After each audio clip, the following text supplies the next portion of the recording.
if I'm one of the older people on YouTube, or if I'm what you mean by the older people on YouTube. I'm comparatively young. I'm 61 years old. I think the act of living, it calms you down some. There's no getting around that. The idea of making sure that your bills are paid and you have food on the table and all that, it can become a grind. There's no doubt about that. But that doesn't stop your dreams. That doesn't stop you from, like me, I've got a real thing about wanting to go to London, and I haven't done any concrete planning on it, but I've thought about it a lot, and who knows, maybe one of these days I'll take that trip. The important thing is that when you're young, you can dream. How do I want to say this? You have the luxury of not being practical with your dreams, and as you get older, the practicality limits somewhat what you can dream about. On the other hand, if you go to school and you get a really good education and you get you a really good job and you're dragging down some heavy coin, you can do pretty much anything you want to do.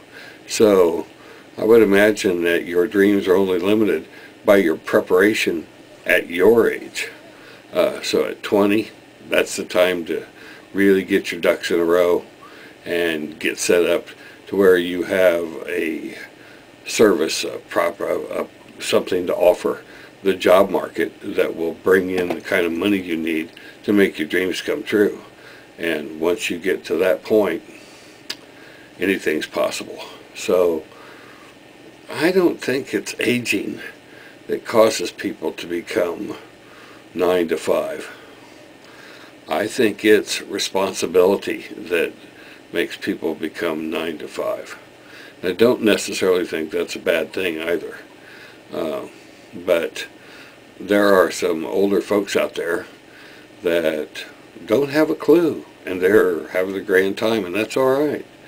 And there's some young people out there who were born responsible, and they're already so uptight that well, you couldn't get a greased BB up their ass. So you got to decide for yourself what you want out of life and go for it. But it's not aging that limits your dreams. It's not aging that changes the way you think about things or the way you perceive things. It's experience.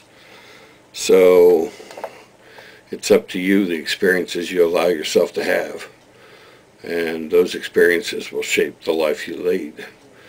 And I just hope you have all the wonderful experiences you can have. You know, aging can actually be fun.